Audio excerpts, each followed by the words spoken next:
So as Annalise mentioned, my name is Kari Reenan. I am a service delivery training specialist here with SchoolTool, and I'm excited to be able to work with the MOBRIC to present this information to you. I'm also joined by my colleague, Scott Kesselring. He'll be just helping me keep an eye on the chat if any questions come through. All right, so let's get started. We'll be talking about the features that were included in the SchoolTool version 19.2 release. And as Annalise mentioned, we do have a lot to go over today. So this is our agenda. We'll start with the global style and icon updates in version 19.2, so the new look and feel of SchoolTool. We'll talk about the show home district and nickname on roster feature. We'll go over non-binary gender updates, the submit progress report grade screen, requiring user-defined screens in various areas throughout the application, some updates that have been made to SSEC reporting, and then we'll touch on a few miscellaneous updates. So we'll start with the global style and icon update. So if you have logged into SchoolTool over the last few days, you might have noticed that there is a new look and feel to the application. We've updated the overall style. So there is now a gray background in the application that was changed to help reduce eye strain when we are viewing the application compared to the bright white background that had been there originally. Our tabs are aligned to the left-hand side of the screen as opposed to the right. And when we're hovering over a specific tab or when we are on a specific tab, it's going to have a dark gray background and a yellow underline. Throughout the application, the tables have been updated to have a white background, and they also have a light blue highlight within the tables when you are hovering over a specific row. Some icons have also been updated throughout the application. We'll go through just a handful of these, but as you are navigating throughout SchoolTool, you'll see where they have been updated. But these are the icons that display on the classes tab when teachers log in. The functionality of the icons are the same, they just have a little bit new look. They are responsive when changing the text size, and I'll highlight that in just a moment when I hop into a SchoolTool site.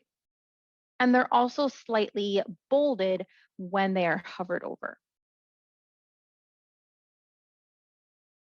Additionally, some other icons that have been updated, our edit icon looks a little different, the send email envelope icon, the move out of an address, which I think is my favorite icon update, a little person pushing a dolly with a box on it, as well as our history icon. There have also been some updates made when a parent logs into the parent portal on the students tab. So when they first log into the parent portal and they see the students that they have access to, their contact rights icons, which display next to the student name, have been updated.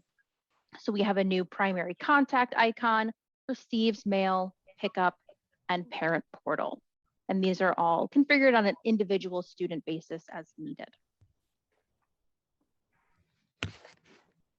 And just to highlight what that looks like for a parent when they log in, those new icons will display on the right-hand side of the screen.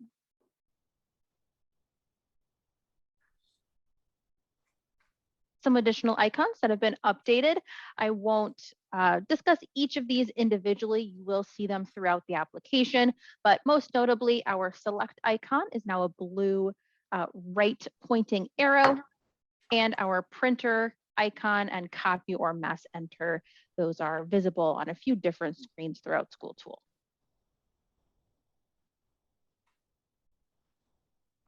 All right, I'm going to open up a SchoolTool site here, review some of those in action. So as I mentioned, the background throughout the application is now a light gray. Our tabs are aligned to the left-hand side of the screen.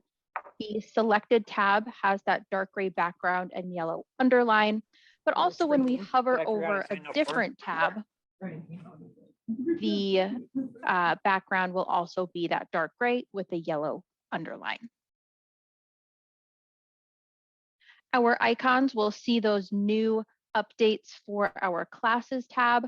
Going from left to right, just to review what these are, we have our select icon, which on our classes tab would take us to the attendance page for our class. Our attendance alerts, if there are any days where attendance hasn't been submitted by our teacher. Our roster icon, gradebook, seating chart, and then last is the teacher page icon. And this, depending on how things are configured at your districts, it might not be visible for your teachers when they log in. The teacher pages, they work best with the student portal. And if you have any questions on that, reach out to any member of the MOVRIC staff and they'll be able to assist with those questions. As I mentioned earlier, the icons are now responsive when we change the font size in SchoolTool. So I am currently on the smallest font size available. But if I change this to my largest font, my icons will also increase in size. So they're not going to stay the same small icon that they had previously. They will also enlarge as we change our font size. Since it's most visible when I'm on this largest font size, when I hover over each of my icons, they do slightly bold just to help us know where we are. It's subtle, but just another feature that was added in 19.2. Reduce this a bit so we can see more on the screen. As I mentioned, our tables have been updated so they do have a white background instead of the alternating white and yellow. And if I hover over any of my rows here, they also have a light blue background to let me know where my cursor is within the table. Search for a student here to bring up the student record so we can see what that looks like now with this new look and feel.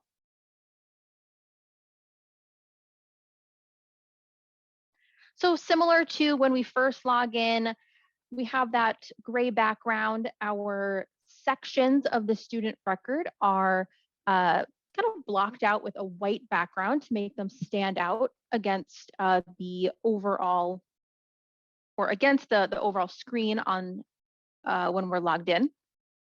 When I scroll down, those table functionality and the look for those tables are also on the student record. So the light blue background when I'm hovering over a specific row.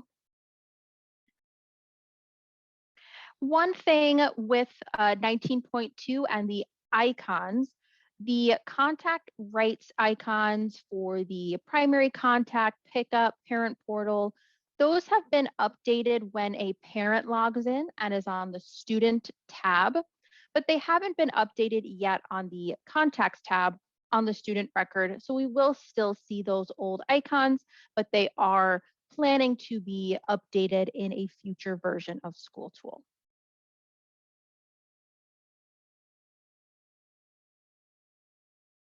Bring back my PowerPoint.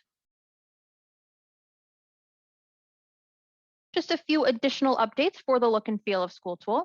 Some required fields throughout the application have been updated to have a red outline and a white background compared to the solid reddish pink background.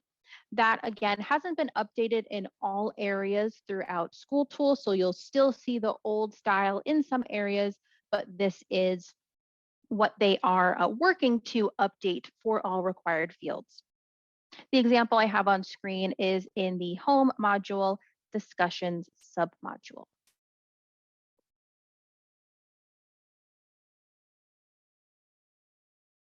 Last, the tab stylings for some tabs throughout the application have been updated depending on the situation. So the Notes tab on the student record, previously the Word Notes itself had changed color, but now there will be a dot that is visible on that tab. A green dot is going to display when there is a new note added to the student record. And a red dot is going to display when there is an active order of protection on the student record. If these both happen at the same time, the order of protection style is going to take precedence, and there will only be a red dot visible on the Notes tab.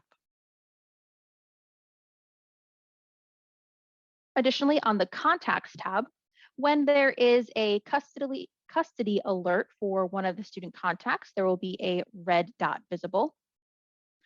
And then on the Messages tab, a green dot is going to display when there is a new message, and that is dependent on how a district is defining what a new message is, how many days to consider it as new.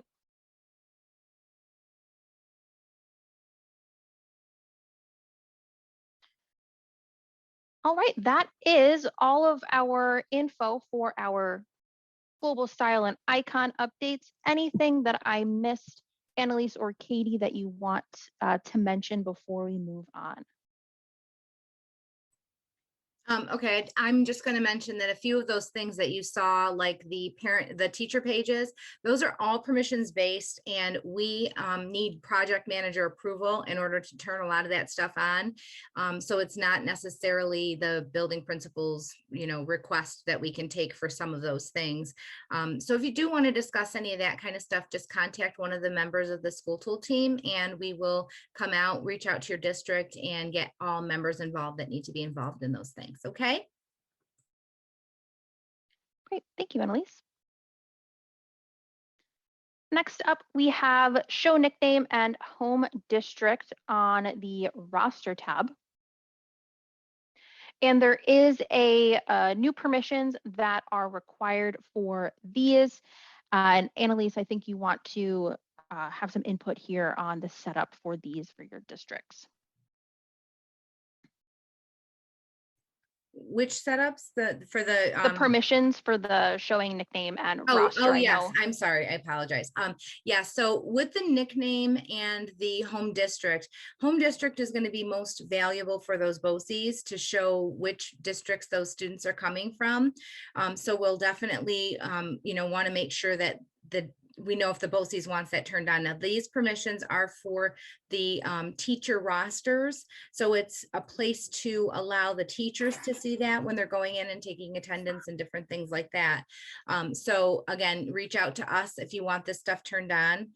Caveat on the nickname, when you put a nickname in, it does show up for that student with their name. It shows up in parentheses next to their name. So that's something that you want to make sure you want viewed by everybody, and that whenever I say everybody, I mean to include parents in that. So if that's something that you're going to use for maybe the non-specific gender type things, make sure that you are aware that that nickname will show up in the parent portal and student portal. So if that's not something that you want parents to see you adding in there, then just to keep that in mind, that you wouldn't probably want to use that field at all for that kind of thing. All right, so that's our little spiel on the permissions for that. Great, thank you, Annalise, and thanks for pointing out that about the nickname and first name. They will see the nickname if they also can see the student's first name. So just to be mindful of adding that depending on who's able to see it. So I'm going to open up my SchoolTool again. Before you move forward, we do have a question in chat asking about if there's any idea when that home district will then show up on the attendance screens. So I believe that is on the map for, I believe it's the next SchoolTool release. So within the next few months, I'm not sure of the timing on that, but that is their next piece that they're working on to display the home district as well as the nickname. No problem. All right, opening up my school tool again. And I'll open up a roster to see what that looks like if those permissions are turned on. So I would access my roster by clicking the roster icon. And we'll also see that there have been some updates to just how the roster screen looks in general. So we can see the nickname does display next to the student name in parentheses. And then the home district is over on the right-hand side of the screen. If a student has a home district configured on their student record, that is where it would display. The other updates that have been made for our roster, most notably is that the student name now displays first name, middle initial, and last name with the nickname if it's been entered in parentheses. And the name itself is now clickable. So if I click on Joseph Bailey here, I'm going to be taken to their student record. There's no more select icon on the roster tab. The sorting of the students, it is still A to Z by last name. So even though it's showing the first name, then the last name, we're still sorting by the last name. And if I click on the student header here, it will then sort from Z to A, and I can resort again from A to Z by last name. We can see some additional new icons available on our roster tab. So for our student Doris here, she has a handful, including our dashboard icon, medical alert, our IEP, AIS, and then the RTI icon is our stacked circles.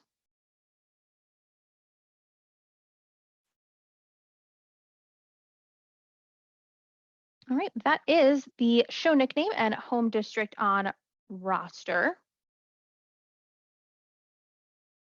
And next, we will cover non-binary gender.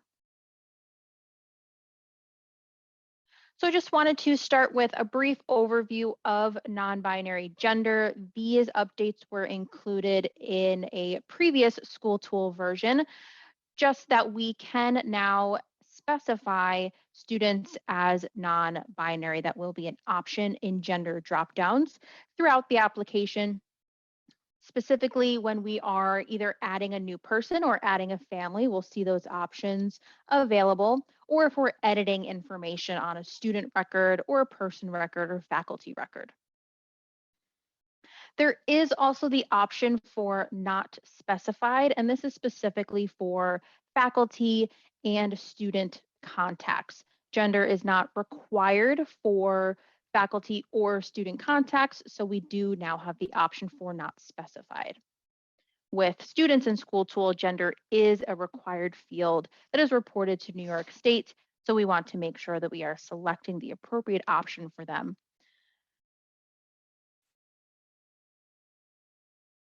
In version 19.2, we have made some updates regarding non-binary gender, and we'll start with some scheduling updates. Non-binary students will be able to see co-ed, female only, and male only courses when we are adding course selections. So on my screen here, we see that there are 3 different physical education courses as an example, and a non-binary student would see all of those in their course selections area and be able to add any of those as a course selection. The existing logic for male and female students is still in place. So a female student would only see either co-ed or female only courses, and a male student would see only co-ed or male only courses.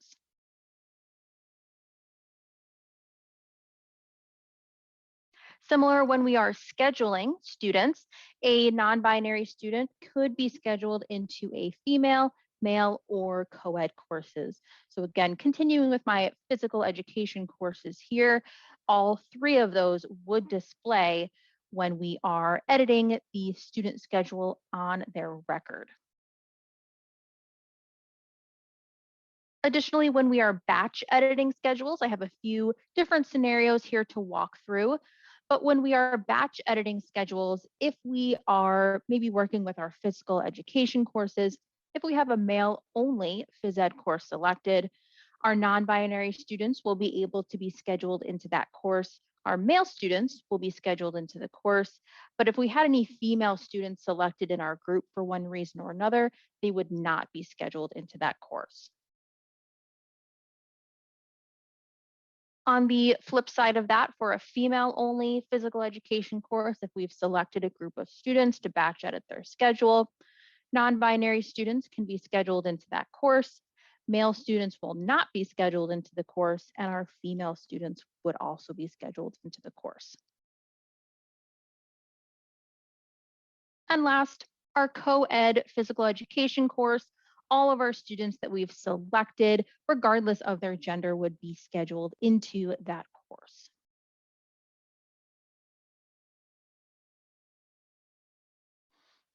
Last, for our scheduling updates, reports have been updated to reflect non-binary gender. So instead of just seeing the male and female breakout, we'll have a new column for our non-binary gender students. And these are just a handful of reports that have been updated. It's not a comprehensive list. These have been updated for all of our scheduling reports.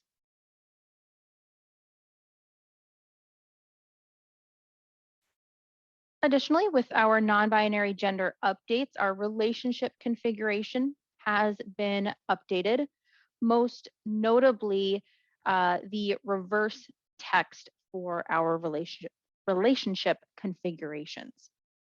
And I'm just going to go through this briefly just to give everyone a sense of those updates. But if you have any questions or need anything to be updated, definitely reach out to one of the SchoolTool MORIC staff and they'll be able to assist. Yes, the relationships are already configured in SchoolTool. If anybody needs to go over them, just please let us know. You would need to have project manager approval if we need to change anything, but it is definitely not an issue if somebody wants to look at them, but they are already set up. Great, thanks, Katie. Again, I'm just going to briefly go through these since they are set up. With our existing relationship types, they have been updated for our parent configurations. The reverse non-binary name defaults to child when we have that is parent box checked.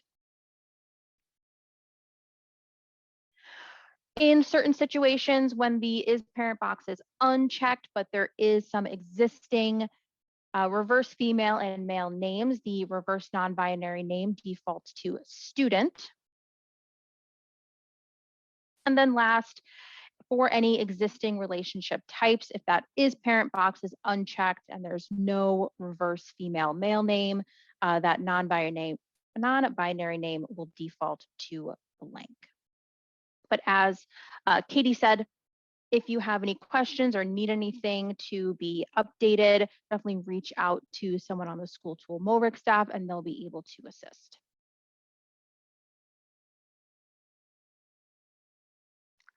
Next, our contact ranking for our non-binary gender updates. There is a bit of updated logic for the ordering of student contacts on mailing labels, report cards, and progress reports. This is a just general overview of that logic updates when both recipients have the same last name and they both have salutations. They're going to be ordered first based on the salutation rank and then by the contact rank on the student record. In any other scenario, student recipients are going to be listed based on the contact rank. And I have a few examples of this to go through so we can see what different situations look like. So if both of our contacts have the same last name and both of their salutations are the same rank, the contacts are going to be ordered based on the contact rank on the student record. So we can see in this example here that I have two student contacts, both have salutations, Patricia is contact rank 1 and Michael is rank 2. That translates onto a mailing label or a report card as Mrs. and Mr. Patricia Allen based on the setup.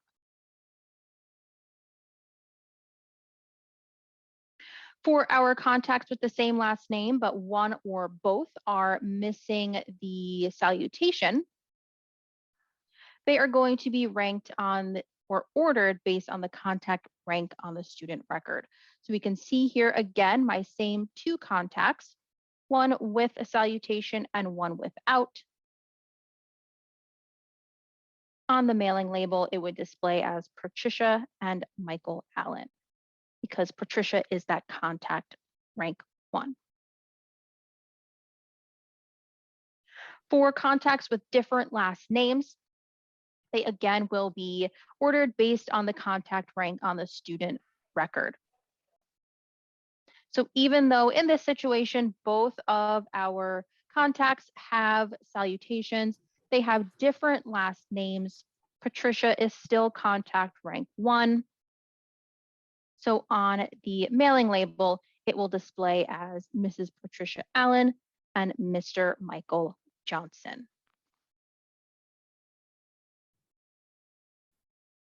And then our last option here for contacts with the same last name, if they both have salutations, this is where that logic changed from previously. The contacts are going to be ordered based on the rank of the salutation. So in this scenario, Mr. has a higher rank than the Mrs. salutation, so it displays as Mr. and Mrs. Michael Allen. I will say quick, the mailing labels are set up to pull certain things, certain people, one per student, primary only, both parents.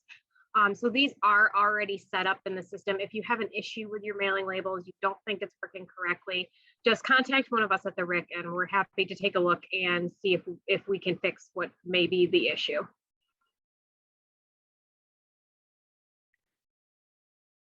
All right, last for our non-binary gender updates. For our dashboards, just a note that the non-binary gender is included in the gender filter for our various dashboards that we have access to. These are permission driven, but the gender will now display that we can use that as a filter for our dashboards. Okay, I'm Kari. I'm gonna jump in here. I just want to let everybody on this call know that in our school tool department, we actually have a specific set of people that work with the dashboards, and it's not your regular school tool contact. The regular school tool contact can do things with rights, like grant access to dashboards for this group of people or these certain people. That would come through us at the school tool support team. But as far as training or support on how to use the dashboards, we have our data team doing all of that type of stuff, because this is all data driven. So they are actually more the experts for the dashboards area than the regular school tool team. Just wanted to let you all know that.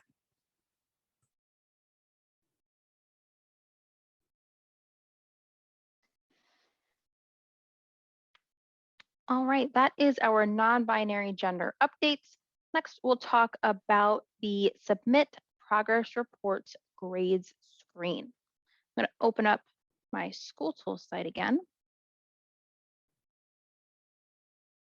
and head to that area. So that would be within the grades area for a teacher and choosing submit progress report grades. So what is visible on the screen is dependent on how you might have your progress report intervals set up. I currently have mine set to allow for grades and for comments. But the changes that were made for the submit progress report grade screen are similar to the initial changes that were implemented for the submit marking period grade screen. In addition to the screen itself looking a little bit different, there was a lot of performance updates on the back end side of things to hopefully make the screen work a little bit faster for teachers, just have it be more intuitive, load faster, reload faster, to get that grading process to be as smooth as possible. Our student name is now first name and last name as opposed to last name and first name as it had been previously. And we can now sort our student column using our arrows above the student column. If I click that, it would sort it Z to A by last name, and then I can resort it A to Z by clicking that once again. Our grades and comments are now in two separate columns to make it a little bit easier to see where we are on the screen. And with our grades, if I type in a number that is outside of the acceptable range for grades, I'll immediately get a message letting me know that I've entered an invalid number, and I'm not going to be able to submit my grades until I correct that error. So as soon as I delete that extra number, maybe it was just a hand slip, that message goes away, and now I can click that submit button to submit my grades. Additionally, there's been some updates made to prevent us from being able to select both a grade note and a grade. We can only choose one or the other. So if I've entered in a grade here for my student Kevin, and then I come into my grade note dropdown, it is going to automatically remove that grade and actually gray out the box. I'm not going to be able to enter in a grade. I'll only be able to then put in a grade if I change my grade note back to none, if I don't have one selected. On the comments column, we have some new icons available. Again, most of the functionality is the same. I can clear all comments if I had them entered for students. I can apply all comments. So if I was entering my comments but didn't want to save or add after every student, use some of my comment codes here. Instead of entering this and then clicking the green plus next to one student at a time, once I have entered that information for my students, I can click that green plus at the top to apply all of those at the same time for all of my students. I can still enter in one comment at a time for students, either using maybe those short entry codes that are configured, or I can click the comment bank and choose from my comment bank here to add. And when I need to remove a comment from one student at a time, I can select the remove comment next to the specific one. And it is relatively quick, but previously the whole screen would refresh when we removed a comment for one student. So now it is a much quicker process to be adding this and removing that information for students. Once I am finished entering the information for my students, I'll enter in a grade or two. I can click the submit button, and that will save my changes that I've entered. But if I maybe have entered this information here, maybe I thought I clicked submit and I'm going to try and navigate somewhere else, I'm going to get a pop-up letting me know that I have unsaved changes. Do I want to exit without saving? I'm going to hit no, cancel, and go ahead and submit my progress report grades, and I'll get a message letting me know they have been submitted. One last update with this screen, if I maybe made some changes here, maybe I meant to enter in a 97 for Kevin here, and I wanted to enter in a grade for Judy. If I enter in anything after I've submitted my, or click the submit button, if I click clear, this is just going to clear unsaved changes. So in my pop-up, it says proceeding will remove any updated grades and or comments that have not yet been submitted. So since I had initially submitted some information on this screen, if I click confirm here, it's going to revert back to whatever my last saved changes were. So it's not going to remove everything on the screen, and you will also get that pop-up letting you know what's going to happen if you do proceed.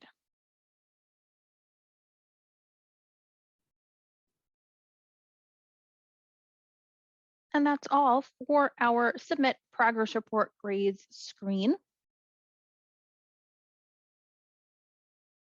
Next up, we'll talk about requiring user-defined screens in online pre-registration and transfer student data. So in version 19.2, there is now the ability to mark certain user-defined screens as being required in the online pre-registration or transfer student data processes.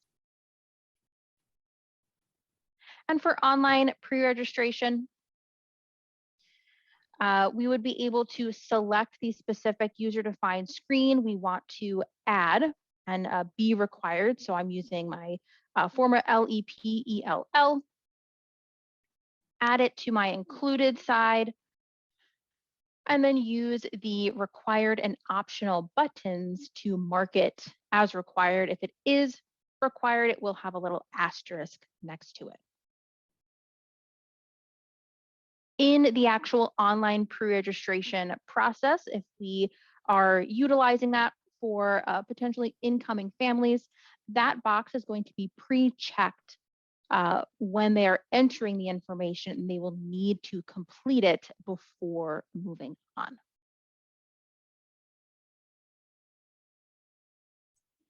Okay, again, I'm going to jump in here. Yep. This all involves setup in SchoolTool. We don't have a lot of districts currently using online pre-registration. So if you're on this call and it's something that you think your district is interested in, you can reach out to us at the SchoolTool team. I will let you know that this is something that's one of those big things that's going to require project manager involvement. So make sure that your project manager is aware if that's something that you're looking at. And same thing with this transfer student data. Those required fields that Kari is showing you, those are fields that you may encounter when you're trying to transfer a student to a MOBOCES or Herkimer BOCES, an Idaho BOCES, something like that. There are things that you may encounter, and this is just explaining kind of why and how that happens. So again, questions on any of this, please contact any of us on the SchoolTool team. Thanks, Kari. Thank you, Annalise, for the clarification. So with our transfer student data, like Annalise mentioned, just giving some of the background on why you might see this in different areas in SchoolTool, we do now have the ability to mark certain user-defined screens as being required when we are transferring student data. And it will have a little asterisk next to it when it has been marked as required. But when we are interacting with it, potentially on a single student record, if we are using the transfer student data option, when we use the transmit data option, if we do have any user-defined screen that has been marked as required, it will be pre-checked, and any required fields will need to be filled out prior to being able to submit that information.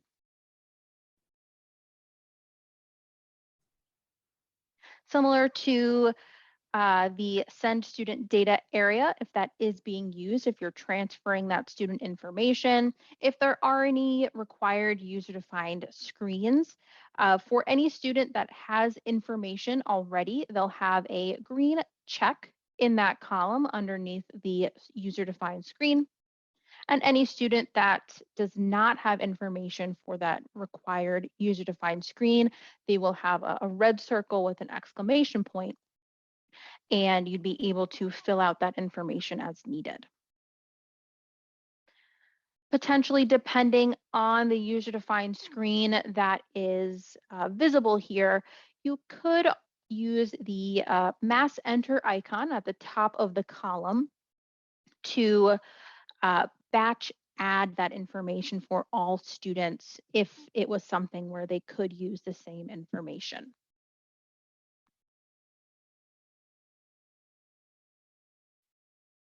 I do see a question in the chat. Is this for transferring students to another school district or just to a BOCES program? So I don't know, Annalise, if you want to give more details here. Perfect. Annalise just put that in the chat. It's typically with both these programs. Yeah, typically you see this between when you're transferring a student to a BOCES or a BOCES summer school program, something of that nature. This is that normal transfer student data feature that we're currently using. If you have questions on it or you think anybody needs training on it, again, just reach out to us and we'd be happy to set that up. But this is really nothing different than what you're currently doing. It's just that you may see some fields being required now that you may have been able to skip over in the past. And if the BOCES or the other district is marking that as a required field, you won't be able to submit until you've put in that required information. And the required fields are now not fully pink, so it may be a little harder to recognize what is resisting the transfer, but it is the required fields will be now like outlined or the asterisk. So look for the red outline or the asterisk. Hopefully that answers the question. Thanks, Annalise. And we got a yes in the chat. Perfect. All right, so that is our requiring user-defined screens. And next we'll talk about some of the updates that have been made to SCC reporting. I'll briefly go over some of the previous updates that have been made, just so we have a little bit of background for the updates that were made in version 19.2. But previously, there were new codes introduced for reportable SCC categories to essentially replace previous codes. So our code 2 is a new reportable code where previously it was 2A and 2B. Similar for code 3, that is the new reportable code, and code 4.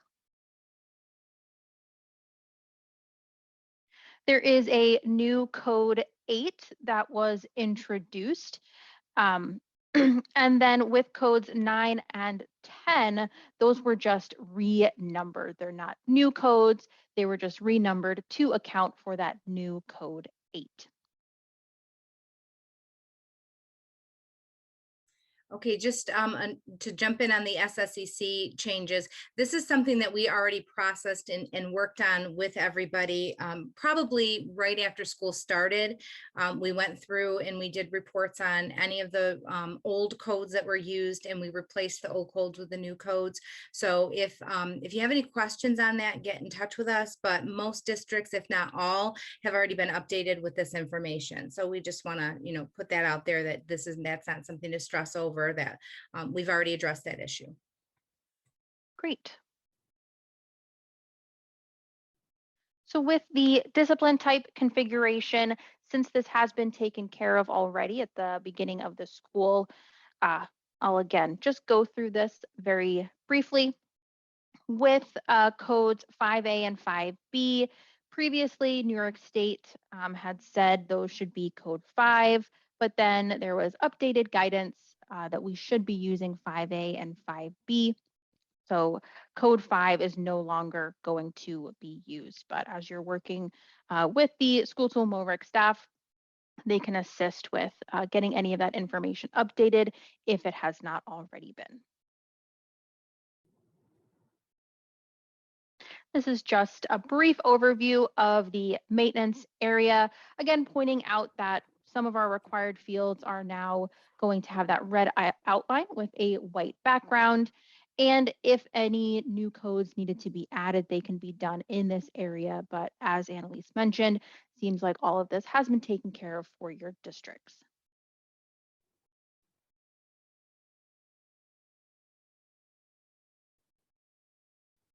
With the reportable codes, they do have another asterisk next to them. So another way of just letting us know which ones are the reportable categories versus the non-reportable.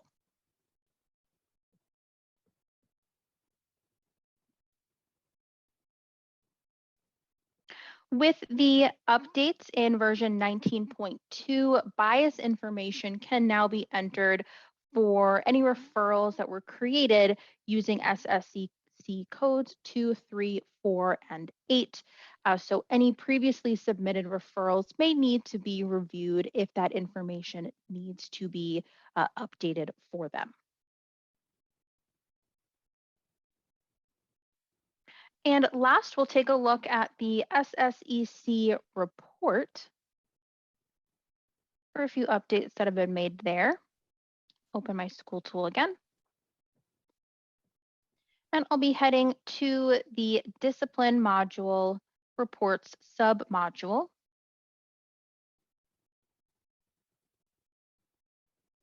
And selecting SSEC summary data collection.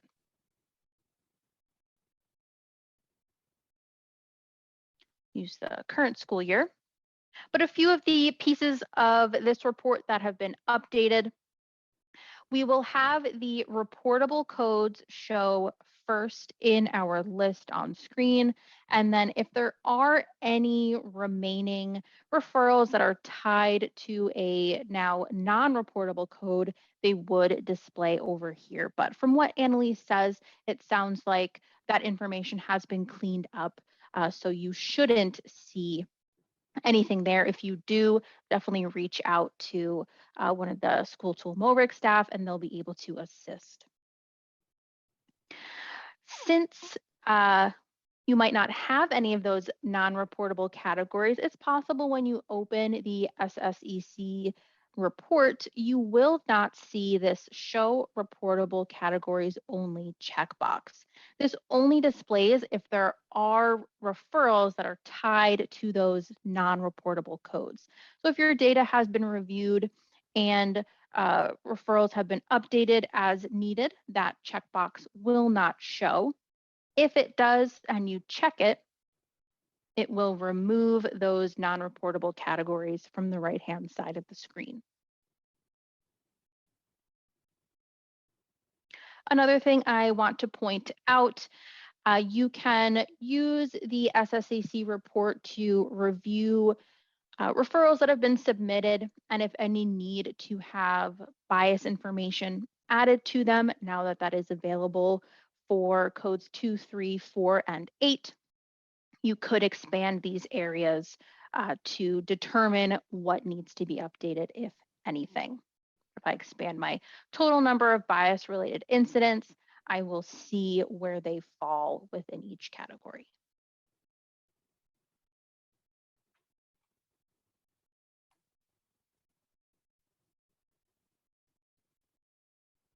All right. Anything else you want to mention for that, Annalise, before we move on to our last section? Just that, you know, that SSCC area, when you're adding your discipline referrals, there is the ability for human error in there. So if you do see any of those non-reportable codes that may have been codes that we tried to push further down the list for them not to use and things like that, if you do see those, please let us know and we can help you clean that stuff up.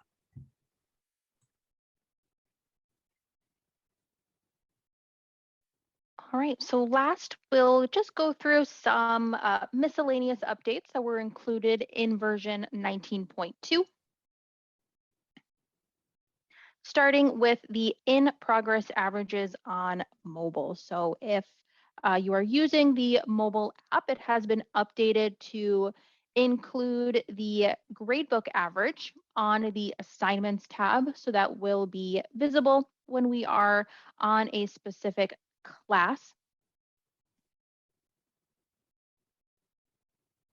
And then on the grades tab in the mobile app, depending on the situation that we're in, if there's no published marking period grade for the selected marking period, so we can see I'm on Q3 here, marking period 3, the gradebook average will display for the course.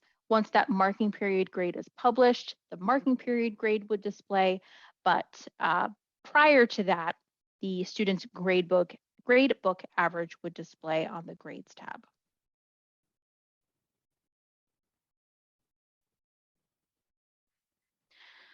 For our login failure messages, just some of the wording has been updated depending on the situation that is happening. So if an invalid username or password is entered, they'll see the message, please enter a valid username or password. If they don't have login permission, they'll see a different error message.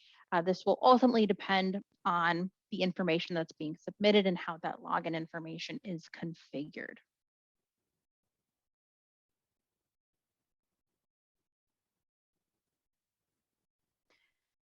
And last, just a few updates for New York State to touch on. Specifically for the New York State Digital Resources Family Questionnaire, this was previously known as the New York State Digital Access Survey or Digital Equity Survey. The name has been updated to more accurately reflect New York State guidance. And with the Digital Resources Family Questionnaire, if a student has multiple enrollments in different buildings in the same year, the Student Digital Resources Extract, the New York State Extract, may contain multiple entries if different surveys were submitted for each building. So that will be dependent on if that scenario applies to students. And if only one survey was submitted, then the student is only going to have one entry for New York State reporting.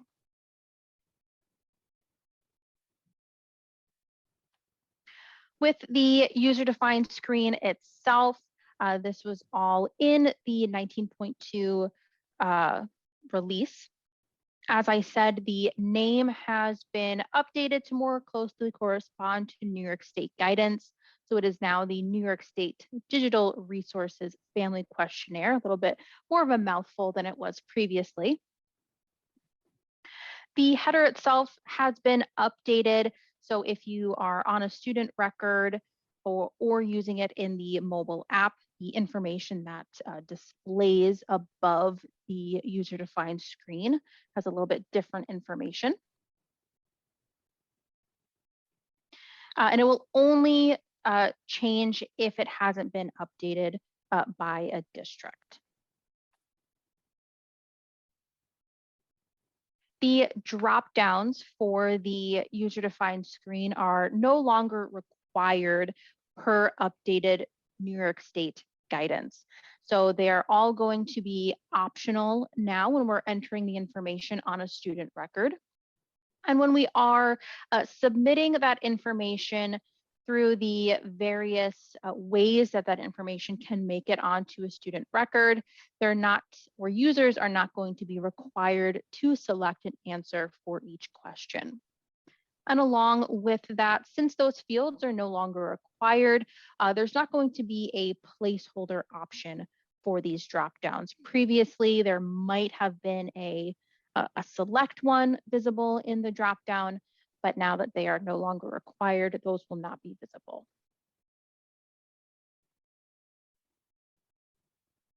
And then last, with the updates from New York State, up until April 30th, which is hard to believe, that's just in 2 days, up until April 30th, the Student Digital Resources Extract will continue to only include fully completed surveys, so each question has been answered.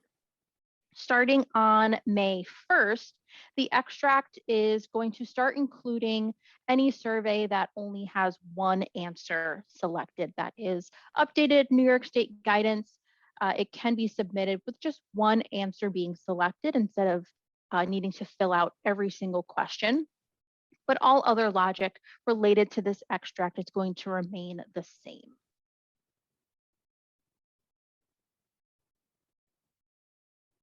All right, and that is everything that we needed to cover for our 19.2 overview session. Can open it up to any questions if there are any, or if there's anything that I missed, Annalise or Katie, that you want to fill in on.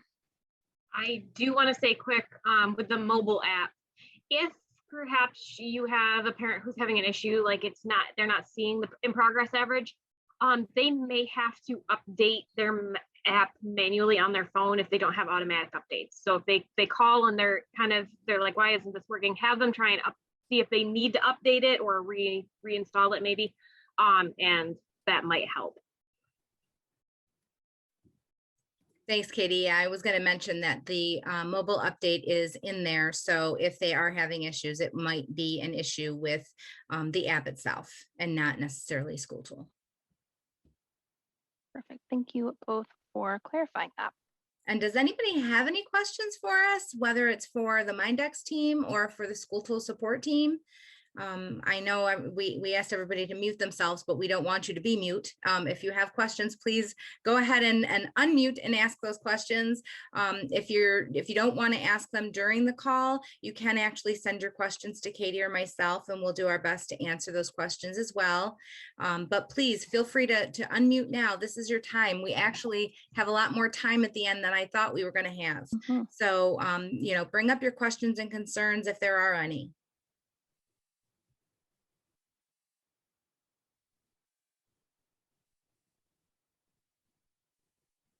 Okay, we'll hang out for a little bit longer, but that's the end of the presentation. So if you have no questions and you are ready to get on with your day, you can go ahead and drop off this call. If not, we'll hang around for just a few more minutes to make sure there aren't any other questions. Absolutely. Thank you, everyone, for your time. Thank you.